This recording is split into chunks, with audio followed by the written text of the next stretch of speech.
A usted muchas gracias por siempre mantener la sintonía de TN23. Usted quiere estar bien informado y también tener programas de contenido, y nosotros los tenemos aquí en TN23. Les saludo a nombre de un completo equipo de comunicadores sociales que hacemos posible esta transmisión las 24 horas en TN23. Ahora iniciamos esta franja de media hora. El rostro de la noticia. Temas importantes para los guatemaltecos son tratados aquí por expertos. En este caso hablaremos sobre las lenguas maternas. De hecho, se conmemora el Día Mundial para la Protección y Conservación, además el impulso de las mismas. Pero hoy vamos a conocer qué está sucediendo, especialmente en el caso de Guatemala. ¿Cuáles de nuestras lenguas están en peligro de extinción? Conozcamos entonces. Nos acompaña Lucía Verdugo, quien es oficial nacional de educación de UNESCO Guatemala. Bienvenida. Muchas gracias por la invitación, Víctor. Cuénteme qué podemos compartir con ustedes el día de hoy. Gracias, vamos a hablar mucho, pero para empezar, que nos dé a conocer los términos más importantes sobre el tema que vamos a tratar, las lenguas maternas, por ejemplo. ¿A qué le llamamos así? Hoy, la lengua materna es aquella lengua que se aprende desde el vientre de la madre. Entonces, el desarrollo lingüístico y cognitivo de una persona que va vinculado estrechamente se comienza a dar desde que estamos en el vientre de la madre y desde que comenzamos a pensar, y cuando nacemos y comenzamos a conocer el mundo, lo conocemos en una lengua que es la materna. Si usted se pone a pensar, cada vez que uno piensa con lenguaje. Entonces normalmente es a través de la lengua materna que pensamos. Muchos hablan de que con la lengua materna soñamos y sentimos. Esa es la lengua materna, la lengua del corazón le llaman muchos, ¿verdad? ¿Por qué su conservación? ¿Por qué esta preocupación? ¿Qué está pasando en el mundo? Mire, por un lado le comparto que el 21 de este mes de febrero es el Día Internacional de la Lengua Materna. Esta se conmemora desde el año 2000 y se fijó esa fecha porque hace años en Bangladesh hubo una manifestación de personas exigiendo el derecho a utilizar su lengua bengalí. En ese momento pues fue un momento difícil para los manifestantes, pero se fijó el 21 de febrero como el Día de la Lengua Materna. Cada año la UNESCO da un mensaje al mundo sobre este tema, y este año el mensaje está dedicado a la educación. La educación en la lengua materna es esencial para que la educación sea de calidad. Se sacó un documento de política que se denomina ¿Cómo aprender si no entiendes? O sea, es imposible que una persona se pueda educar en un idioma absolutamente ajeno con la misma agilidad, con la misma calidad que lo haría en la lengua en la que piensa. Entonces es muy importante para nosotros. Adicionalmente podemos hablar también de la Agenda Mundial de Educación. Este año estamos iniciando la Agenda 2030. Una vez que acabaron los Objetivos de Desarrollo del Milenio, empezamos a trabajar los Objetivos de Desarrollo Sostenible. El objetivo 4 es el objetivo dedicado a la educación. Y se habla esencialmente de que la educación tiene que ser inclusiva. Cuando nosotros hablamos de lenguas, tenemos que pensar en que estamos hablando de hablantes, de personas. La lengua no es un ente abstracto, la lengua se materializa en la comunicación, en la vida y en la expresión de los seres humanos. Conocido esto, entonces, a este nivel, ¿qué significa idioma y qué significa lengua para ustedes, o es lo mismo? Es lo mismo. Idioma y lengua son términos sinónimos. Hay países como en Guatemala en donde se ha estigmatizado el término lengua. Ya habrá usted escuchado que a veces se dice esta persona habla lengua. Habla lengua. Pero al decir habla lengua, en realidad no se está diciendo nada. Si nosotros pensamos, por ejemplo, en el español, existe una Real Academia de la Lengua Española. No se está inferiorizando para nada a la lengua española, al contrario, en esta academia. Entonces, los términos lengua e idioma son sinónimos. ¿Cuántos existen en el mundo aproximadamente? Existen aproximadamente 6.000 lenguas en el mundo. Lo que sí vemos con preocupación es que cada vez las lenguas se van viendo más amenazadas por las lenguas dominantes. lo cual es un fenómeno sociolingüístico que tiene que ver con la situación que los hablantes ocupan en la sociedad. Entonces, cuando hablamos de lenguas dominantes, hablamos de grupos de personas con poder, ¿verdad? ¿Cuántas son estas lenguas dominantes y cuáles son algunas de ellas? Hay digamos, un porcentaje muy alto de lenguas amenazadas y un porcentaje muy bajo de lenguas dominantes. Algunas de ellas, por ejemplo, el inglés, por supuesto, que es un poco como la lengua franca a nivel mundial, el alemán, el chino, que tiene el mandarín el mayor número de hablantes en el mundo. Sin embargo, el español tiene el mayor número de países hablantes de un idioma. Entonces hay algunas competencias. Lo que se ve muy claramente también es qué cantidad de lenguas están presentes en las redes virtuales, en el Internet. Eso demuestra de alguna manera el grado de poder de la lengua, de modernización de la lengua. También qué cantidad de publicaciones se dan en determinado idioma o lengua. Vemos, por ejemplo, los idiomas nacionales de Guatemala tienen poca presencia todavía en Internet. Ya la tienen, pero todavía es mínima comparado con lo que podría tener el español, y el español no es uno de los idiomas más presentes en Internet. Tenemos, como les decía, el inglés, el chino y otros idiomas mayoritarios en el mundo. Podemos entender entonces que la globalización y los negocios pues tienen parte de responsabilidad en esto. Totalmente sí, porque también las personas tienden a utilizar más un idioma en el que se sienten que están desarrollándose económicamente, personalmente, que de alguna manera están progresando. Entonces, en ese sentido hablamos de prestigio lingüístico. Un idioma adquiere prestigio lingüístico cuando su uso es de interés por mayor número de hablantes. Es un tema importante, el del prestigio, porque se relaciona con el nivel de discriminación, estigmatización que puede haber hacia los hablantes de determinado idioma. Si yo llego a un país y no hablo el idioma del país, es probable que me vean con una mirada un poco discriminatoria, ¿verdad? Hay que tener cuidado en el caso de los idiomas que se hablan en un país por pueblos originarios, porque de ninguna manera deberían ser discriminados. Usted nos habla de que existen en este momento cerca de 6.000 idiomas. Sí. En los años anteriores, ¿había más? ¿Había menos? ¿Cuál es el parámetro de comparación? Ha habido más, pero la pérdida de los idiomas se ha acelerado desde finales del siglo pasado. Tampoco es que haya habido millones de idiomas, pero sí ha habido idiomas que se han perdido y otros que se han desarrollado. ¿Y los que se han perdido tienen la característica en la mayoría de que son de países en vías de desarrollo? No, estamos hablando de idiomas de la antigüedad también. Hay idiomas en donde ya no se hablan porque ya no hay hablantes, ¿verdad? También hay idiomas que fueron víctimas de la colonización, de los procesos de conquista y colonización, en ese caso sí, algunos países en desarrollo, pero también hay idiomas como el latín, el griego. El griego se habla, pero no en el dialecto que se hablaba en la antigüedad. El latín pues se considera una lengua muerta porque ya no hay hablantes de latín y sin embargo se utiliza muchísimo en ámbitos académicos. También porque de alguna manera son lenguas madres, ¿verdad? En Guatemala hablamos de que los idiomas mayas tienen una lengua madre también que se le llama protomaya, que ya no se habla, pero son los idiomas descendientes los que se continúan utilizando. Sigamos hablando entonces de Guatemala. ¿Qué nos puede comentar respecto a los idiomas, a las lenguas de Guatemala? ¿Cómo se han venido desarrollando? Ya nos habló del origen. Sí, el origen es el protomaya. Actualmente se habla 22 idiomas mayas. En Guatemala también se habla xinca, que es una lengua de distinto origen.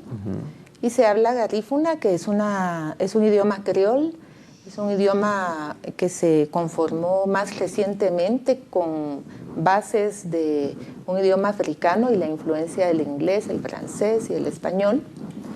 Los idiomas mayas en Guatemala son diferentes entre sí, pertenecen a distintas ramas de la familia lingüística maya y por lo tanto no todos son inteligibles entre sí. Hay idiomas mayas entre los cuales las personas se pueden entender aunque hablen distinto idioma, que son dialectos que se distancian. Un poco podemos hacer la comparación con las lenguas romances que dieron vida, que venían del latín y que dieron vida al español, al francés, al italiano, al portugués, al rumano. Si usted intenta hablar italiano, es un poquito más fácil que si intenta hablar ruso o alemán, porque vamos a encontrar muchas coincidencias, pero aunque haya coincidencias, siguen siendo idiomas diferentes.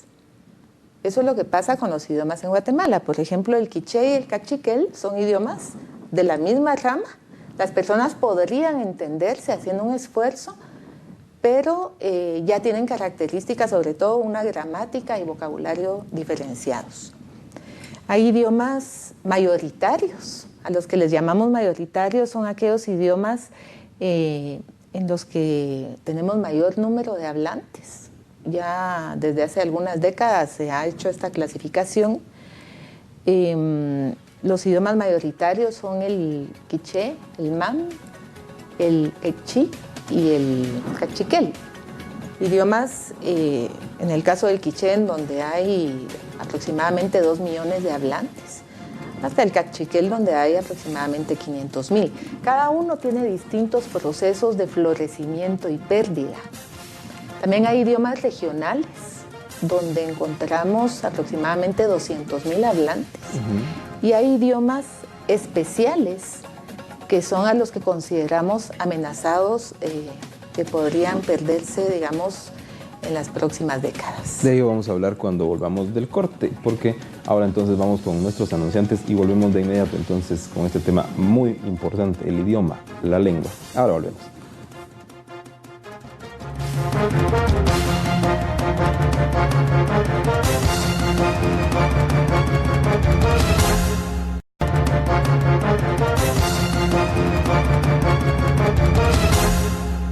Gracias por continuar con nosotros en TN23 Sin el Rostro de la Noticia, hablando hoy sobre las lenguas maternas, algunas de ellas en peligro actualmente en Guatemala. Ya quedan muy pocos hablantes.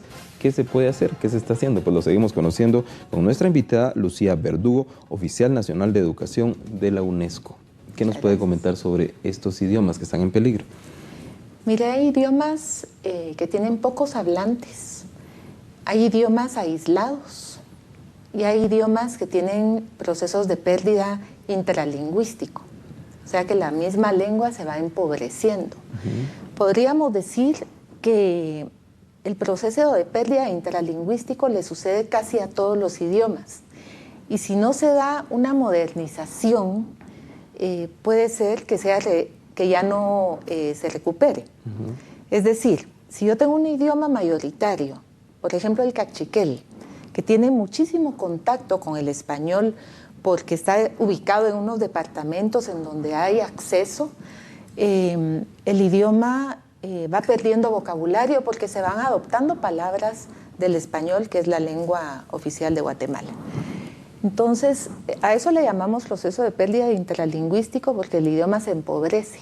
Lo que tiene que hacerse es a través de procesos de comunicación, de educación, de investigación.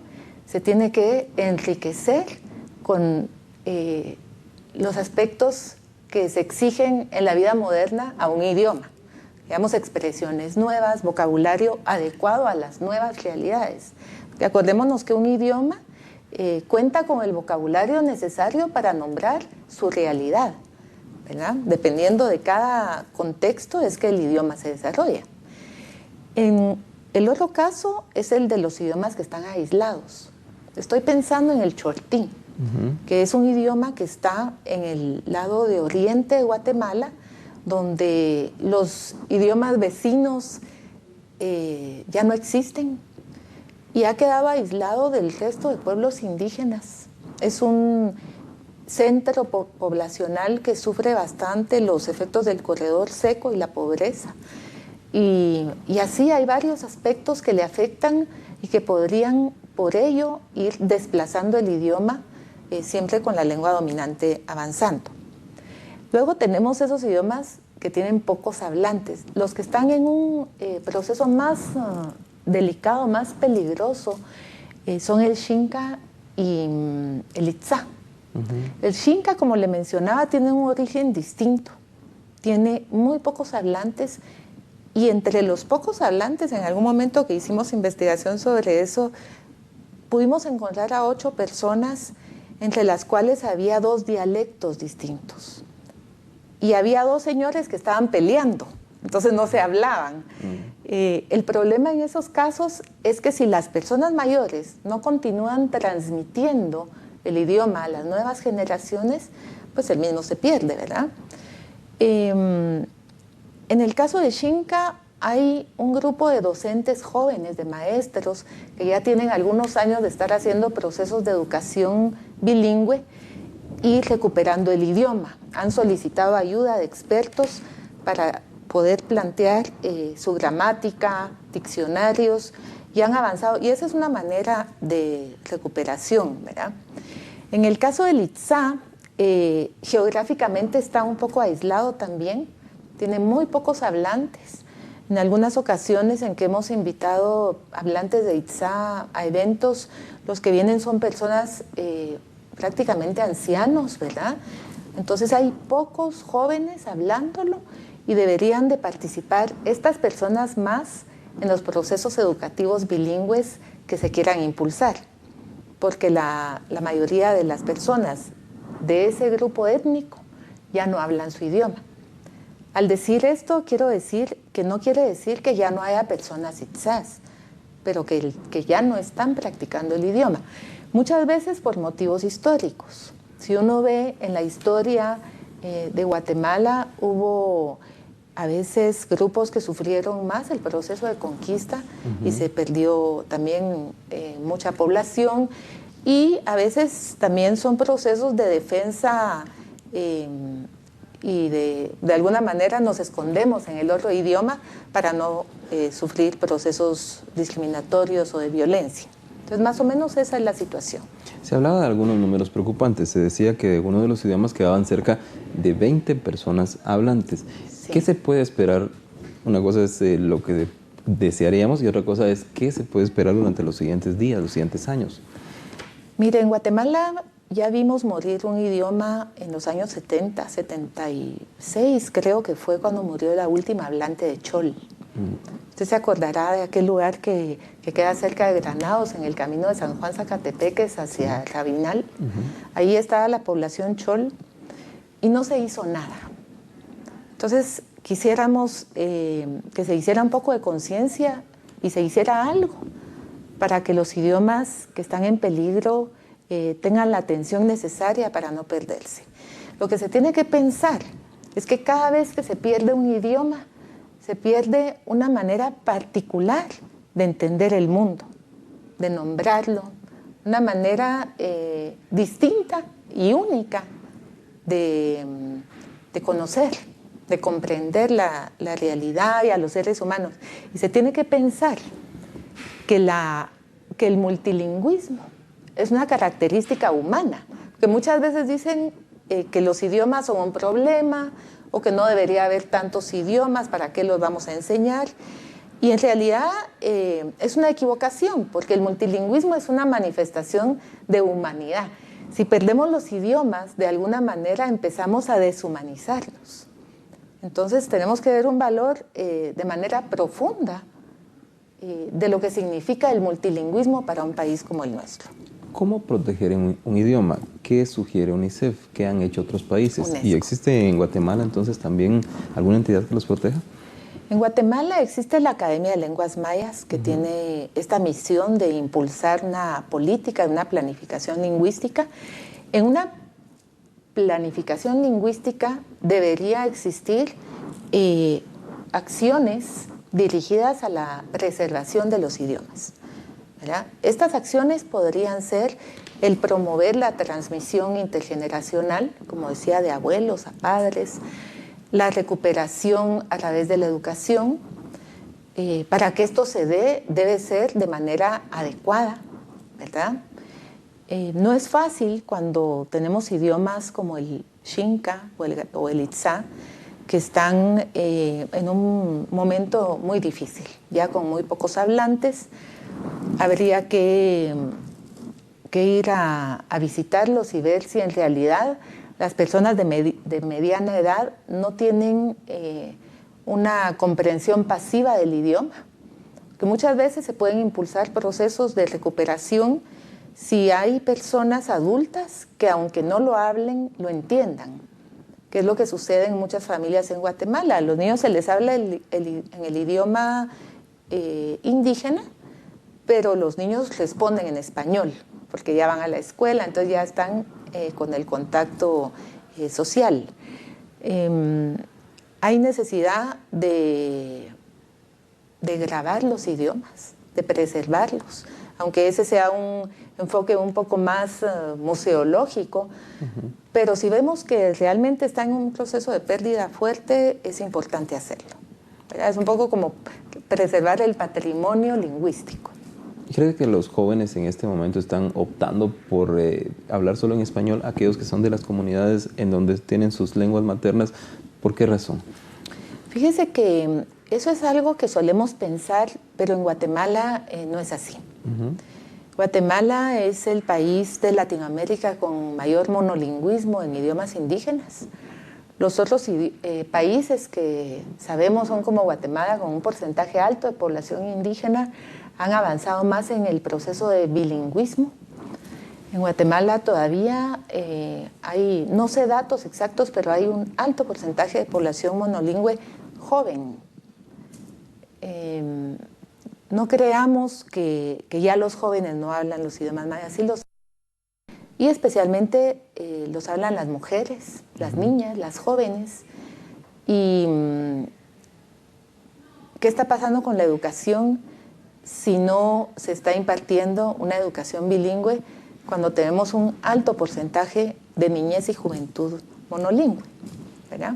Ahí todavía hay algo que trabajar. Gracias, tenemos un minuto para sus consideraciones finales. En este caso, reforzar en cuanto al tema de educación y también sobre una iniciativa que tienen ustedes en UNESCO. Sí, lo que quisiéramos es hacer conciencia de la importancia de fortalecer los procesos de educación plurilingüe, llamémosle educación bilingüe intercultural o intercultural bilingüe o de otra forma, pero hay que fortalecer, si queremos una educación de calidad, que amplíe cobertura y calidad en Guatemala, esto tiene que pasar por la educación de la población escolar indígena. No puede quedar ajeno, porque por lo menos la mitad de la población escolar de Guatemala habla o conoce un idioma indígena o pertenece a una etnia indígena. Hay distintas situaciones. Por otro lado, yo quería invitarles a un reto que ha impulsado el Ministerio de Educación que se llama #Reto de Lengua Materna GT. Si ustedes lo ven en las redes sociales, invitarles a que participen. Se trata de grabar un mensaje en un idioma nacional y ponerlo en las redes para que de alguna manera expresemos que no estamos discriminando idiomas, que los estamos valorando, asimismo a los hablantes de los idiomas. En UNESCO creemos que este proceso que tiene que ver con muchos aspectos de la vida social, entre ellos la educación, pero también la salud, la justicia, tiene que ver muchísimo también con la construcción de una cultura de paz, de hacer una sociedad más tolerante, menos discriminatoria, una sociedad más pacífica, en la que todos aprendamos a respetar la diversidad, en este caso la diversidad lingüística. Lucía. Muchas gracias. A usted muchas gracias por aceptar la invitación y darnos a conocer entonces esta visión de un organismo especializado, la UNESCO, en cuanto a la conservación, a la protección de las lenguas maternas, una riqueza de Guatemala en la cual también nosotros podemos contribuir según lo que hemos escuchado en este programa. Ahora agradezco su preferencia y su sintonía. Lo invito a quedarse aquí en TN23, la frecuencia correcta para noticias y programas de contenido. Con permiso.